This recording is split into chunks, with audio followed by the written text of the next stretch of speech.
Oh, how about that rain, huh? Would have been a good day for a sermon on Noah and the Ark. Alas, that's not what we're doing. I hope you guys are enjoying this series, though. I love learning new stuff. Like, Tamara will tell you, I don't even watch a lot of TV shows anymore. She's learned to just, if we watch something together, she could just keep on going. Because, honestly, I'm going to turn on YouTube and watch a documentary 100 out of 100 times now. That's just what I'm doing. And this series is kind of like that for me. It's just information that I just didn't know. I just was completely unaware about all of this awesomeness regarding God's names. And so I have a question for you guys. What do you think about when you think about God? What do you think about when you think about God? Is it changing for you now as we start to go through his names? When I put up Elohim, what do you think about? Creator, all-powerful God?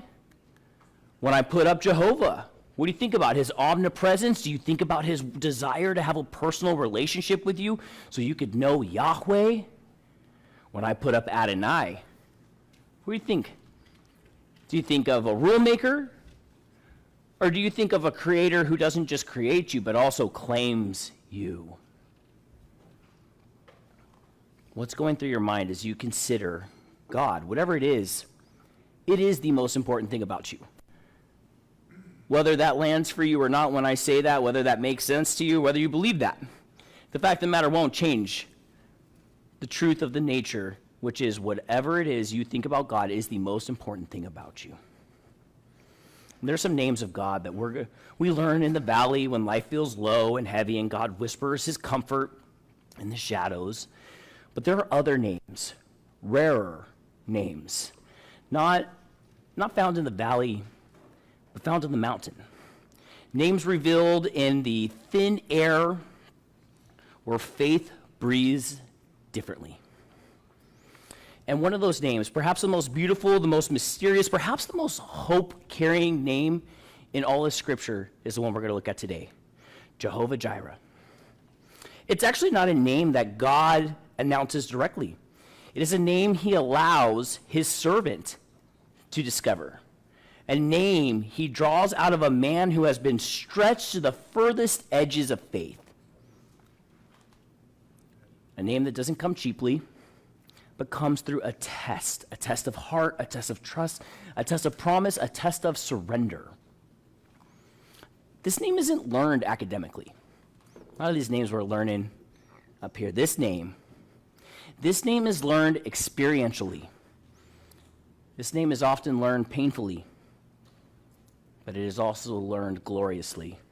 And today, by looking at Abraham's great story of personal sacrifice, we can come to see what he saw. The Lord will provide. The Lord will see to it. The Lord will appear with what is needed, and the Lord sees ahead and makes provision in advance.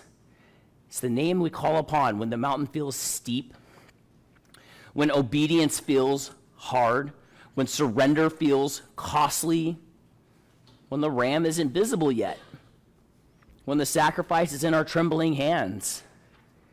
It's the name whispered through tears, the name declared in worship, and it's the name engraved on our hearts as we become more faithful. And so this sermon is going to be just that. It's going to be an ascent. It's going to be a climb into the revelation of this name. And we're going to be spending most of our time in Genesis 22. But the story of Jehovah Jireh can't be separated from the story of faith. In Hebrews 11, the great hall of faith, it doesn't begin with a story of a person. It doesn't begin with emotion. It begins with a definition. Now, faith is the substance for things hoped for, the evidence of things not seen. Faith is not vague hope. It's not emotional optimism, and it's not spiritual simplicity. Faith is stepping into a promise because God has spoken. Faith is obeying because God has revealed his character. Faith is moving because God moved first. Abraham doesn't take a blind leap. He takes a well-placed step, a step based on the voice of God. You know, when God called him to leave his land, his family, his security, his inheritance, Abraham obeyed. He walked toward a land he'd never seen because he trusted a God he had come to know. He lived in tents in a land promised to him because he believed there was a better city built by God. He believed in a promise of a son, even though his body was much too old for that, and so was his wife's. But faith doesn't mature only in the receiving of the promise. Faith matures in sometimes releasing the promise back to God. And that's where the story leads, to the mountain, to the test, to the altar, and ultimately to the name. In Genesis 22, it kind of begins shockingly, really, for our day and age. It says sometime later, God tested Abraham. I feel like these words kind of like, ugh, especially to the world. This will rub people the wrong way. It's like, well, I prefer a comforting God. I prefer just a guiding God, a delivering God. But God does test, not just to discover what's in us, he already knows, but to reveal himself in ways that we could never understand without the test. Abraham probably receives the most staggering command God ever gave a person outside of Jesus. Take your son, your only son Isaac, whom you love, and offer him as a burnt offering. Isaac the miracle. Isaac the promise. Isaac the future of nations. Isaac the fulfillment of everything God has said. Isaac the child whom through the Messiah would ultimately come. God asked for him. And by the way, not symbolically, not metaphorically, not theoretically, literally. I'm going to throw a couple extra syllables in that. Literally. There's going to be moments in our lives when God does not ask for what is easy. He asks for what is precious. He asks for what we love. He asks for what we prayed for. He asks for what he gave himself. But sometimes I say that we ask the wrong questions. I think we ask this question, do you believe God can? That's still a good question. A lot of times it's like, no, that's a wrong question. That's still a totally fine question. Do you believe God can? Here we're saying, is your faith strong enough? Do you trust him enough to give it back? Abraham, he rises early the next morning. No arguing, no stalling, no hesitation, no negotiation. Because true obedience is prompt obedience. And this is what Abraham displays. He saddles his donkey, takes 2 servants, takes Isaac, and begins a 3-day journey. How brutal must that have been? A 3-day walk of agony. 3-day journey of silence, 3-day pilgrimage of heartache. Every step is a question. Every hour is a search for God's reasoning. But Abraham keeps walking because faith walks even when understanding does not. And when they came to the mountain, Abraham tells the servants, stay here. We will worship, and we will come back to you. Notice the faith already. We will come back. Abraham believes something extraordinary. If God must raise Isaac from the dead, he will. Hebrews confirms this. This is where his heart was at. This is incredible. This is way before Jesus, Lazarus. Abraham doesn't know that this is possible, but he does. He does know. Because Abraham doesn't know how God will do it.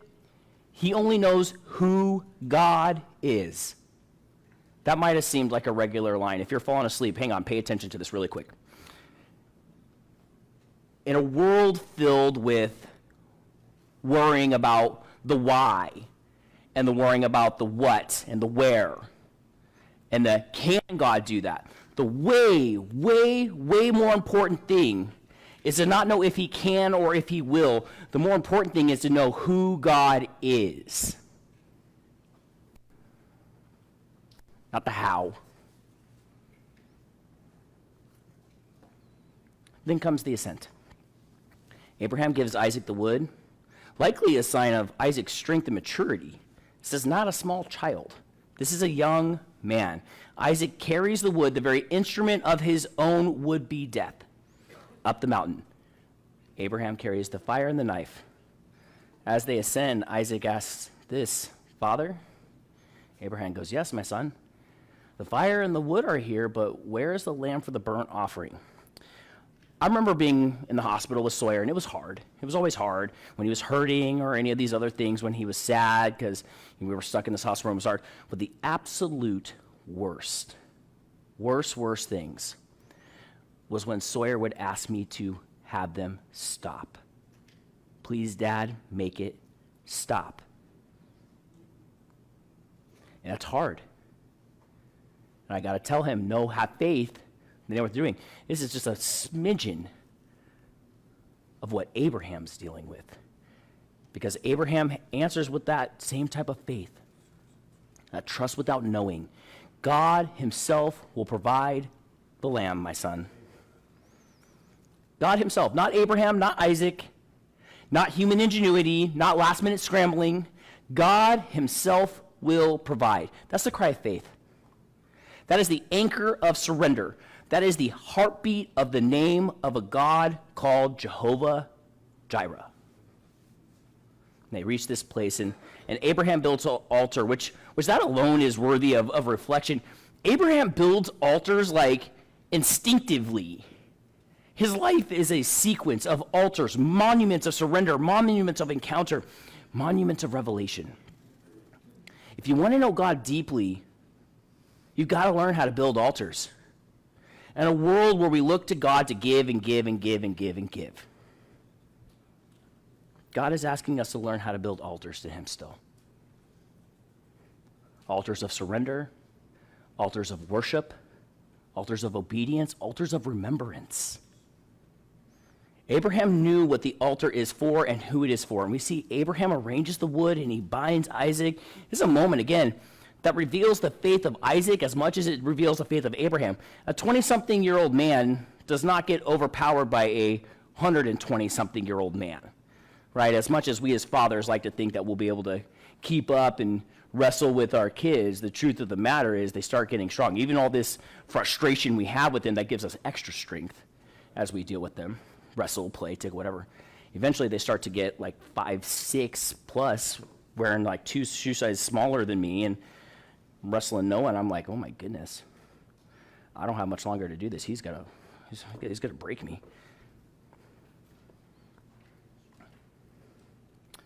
Isaac allows himself to be bound. Isaac's not a victim on this altar. He's a participant, a willing offering. And Abraham raises the knife. He lifts his hands. I have to imagine in that moment, everything slows down. Right? You've ever been in one of those moments where something just so intense is happening that time itself seems to just slow down? That had to be like the longest moment. His heart had to be pounding out of his chest. Probably tears streaming down his face.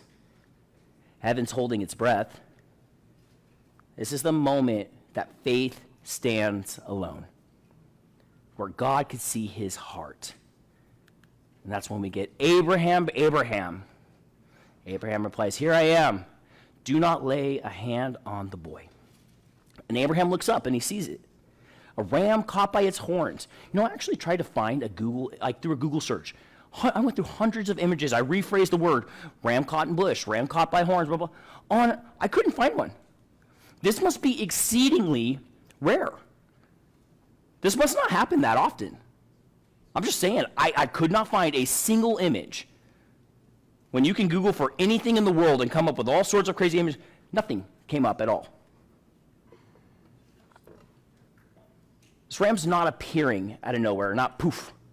It's not arriving, by the way. It's already there.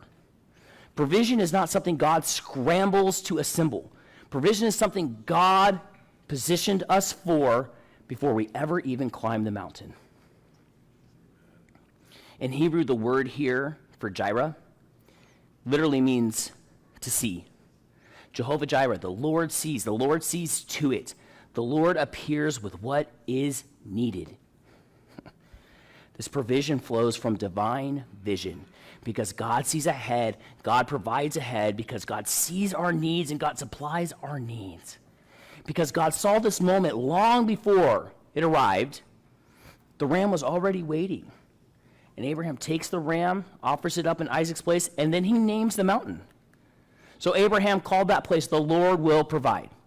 And to this day it is said, on the mountain of the Lord, it will be provided. This is not the Lord did provide, or the Lord can, or has. The Lord will provide. A declaration, it's a promise. It's a prophetic name echoing into the future, to your future, into my future. It becomes a proverb. Not might be, not could be provided. No. It will be provided. I think many Christians sometimes will simplify Jehovah Jireh to mean God provides the things that I think I need.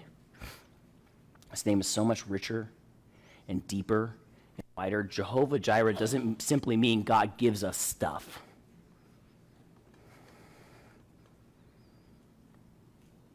It means God sees.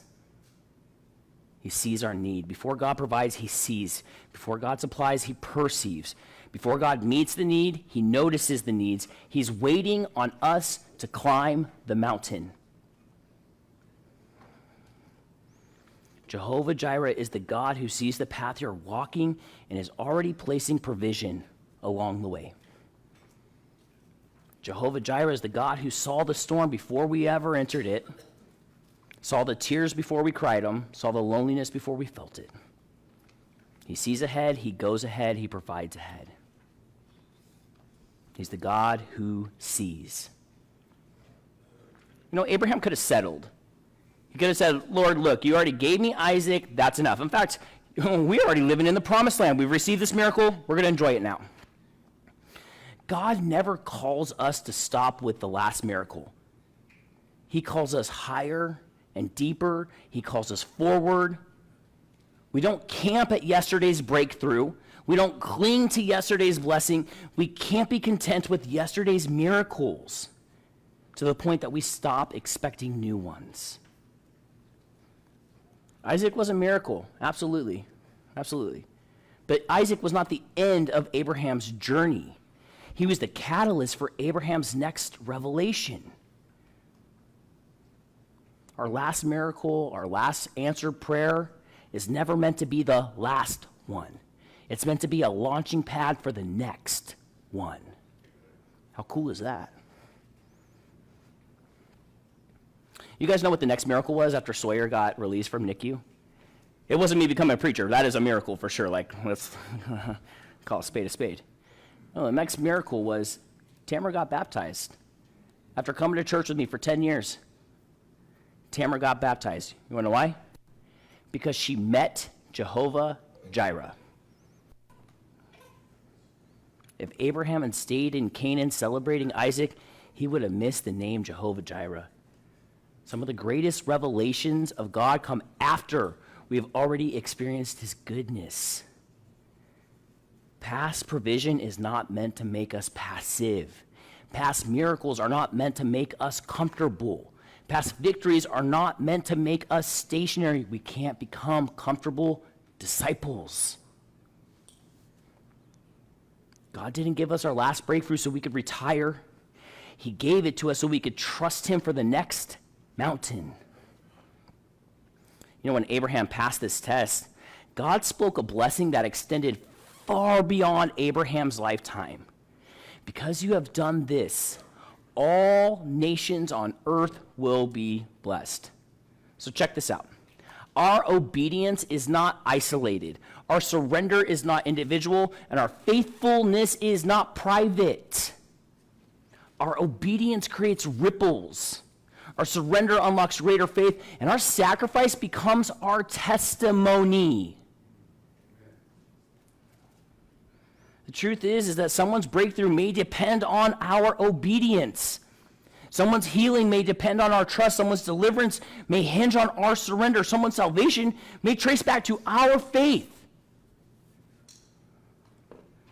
Abraham's obedience led to the coming of Jesus Christ. Check that out. You guys ever wonder if your obedience is going to lead to someone finding Jesus Christ? You walk day through day through day considering that. Remember what we said last week? Everything we do either honors or dishonors the Lord. There's no gray where we're like, well, maybe, maybe not. Everything we do either honors or dishonors God.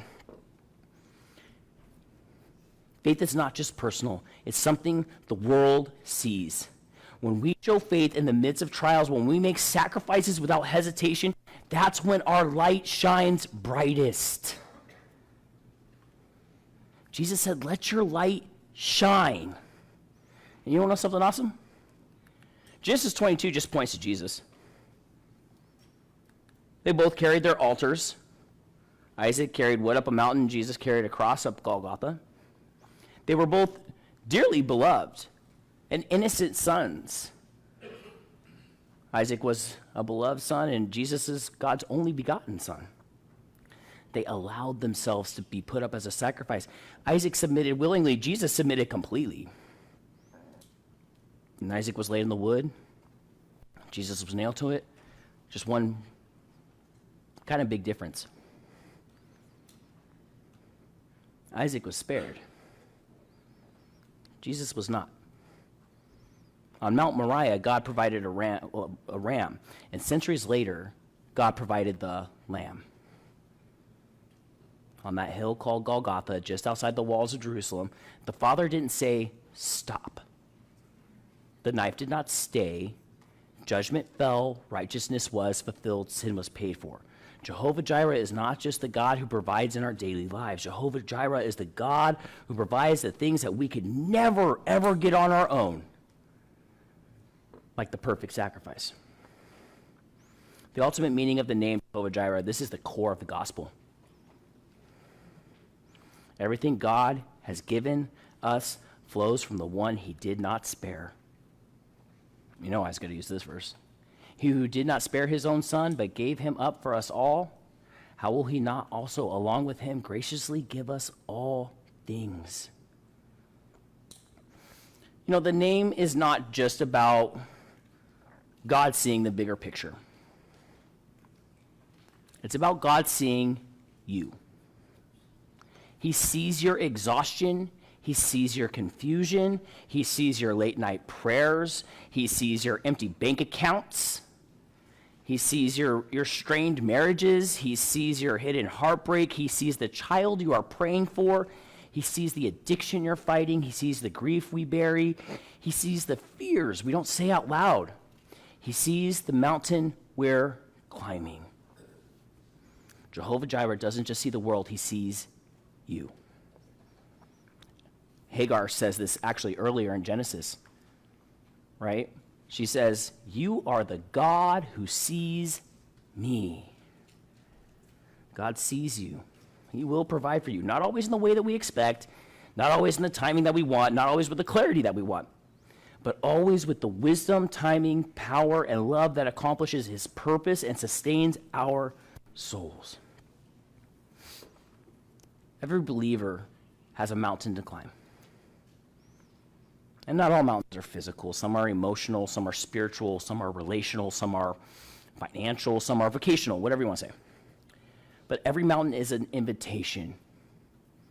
God calls us to ascend. You cannot expect Jehovah Jireh at sea level. You meet him on the ascent. Maybe your Moriah looks like forgiving someone who deeply wounded you, trusting God with your finances, saying yes to a calling that scares you, surrendering a dream, giving generously, confessing sin, praying a bold prayer, releasing control. Maybe it's stepping into leadership, laying down your Isaac. Whatever your mountain is to climb, climb it. Carry the wood, carry the fire, carry the knife, carry the questions. Carry the faith, because on the mountain of the Lord, it will be provided. Our job is obedience. God's job is provision. Our job is climbing. God's job is seeing. Our job is surrendering. God's job is supplying. Our job is laying down Isaac. God's job is lifting up the ram. You want to know something interesting? Jehovah Jireh is only mentioned one time in the entire Bible. You guys are like, of all the names you could have picked, you picked something that only appears once in the Bible. Genesis 22, that's it. That's the only time Jehovah Jireh is mentioned. The entire Bible is full of people who've met Jehovah Jireh. God literally rained manna down from heaven, supernatural provision in the wilderness. He provided water from a rock, right? Provision in an unexpected form. He won a battle for Gideon with only 300 men, provision of deliverance, not resource. God brought food to Elijah by ravens, probably very unexpected source of provision. God protected Daniel from the lion's den, Shadrach, Meshach, and Abednego from the furnace. Not material provision, but presence and deliverance, which is part of God's Jireh name. And Jesus did the same thing.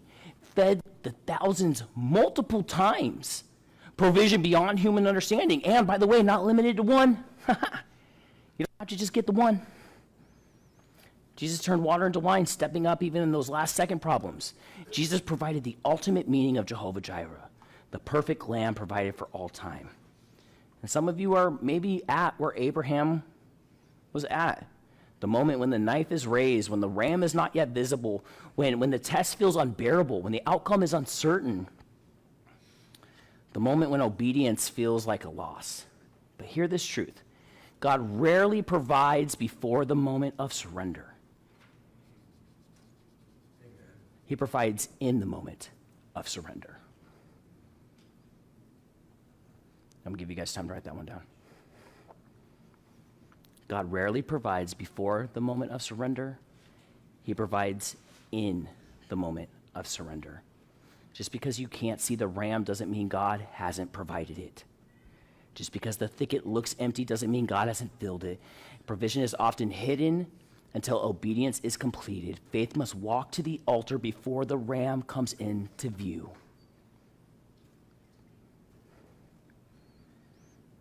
The name Jehovah Jireh comes about in a very unique way because Abraham doesn't call directly to God Jehovah Jireh, right?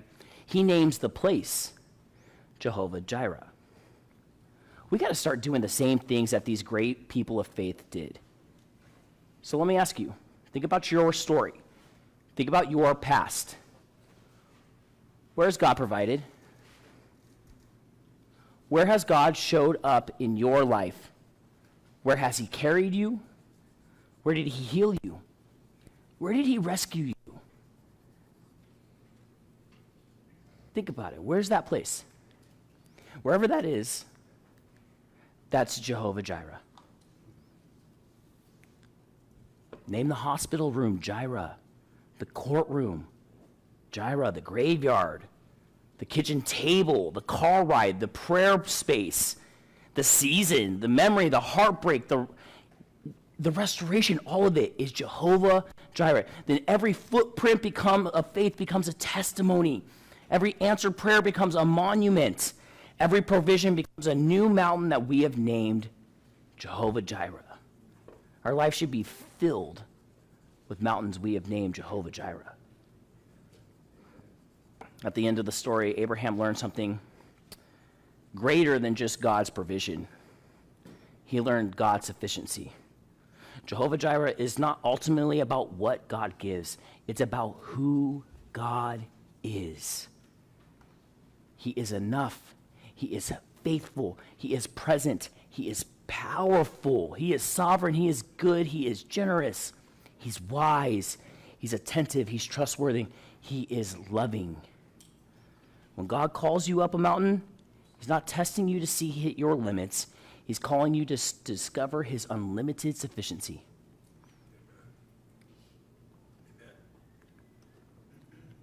Faith doesn't grow because life gets easier. Faith grows because God reveals himself more deeply. The greatest gift of your test isn't God provides. The greatest gift is knowing God himself. You know, the takeaway is not really complicated today. Really, I wrote 3 words down here. Climb the mountain. Climb your mountain. God is asking to place our lives on the altar. Our job is not to question or to hesitate. Our job is to climb the mountain. And the God who provides will meet us there. We walk in faith. We walk in obedience. We walk with our hands open. We walk with a surrendered heart. We walk with trust that holds holds on even when we're trembling. We walk with our eyes filled with tears sometimes and our head filled with questions. We walk believing God himself will provide, because Jehovah Jireh is not a name of the past. It's a promise of the present. It's a banner for the future. It's a revelation for every believer who steps onto a mountain with God.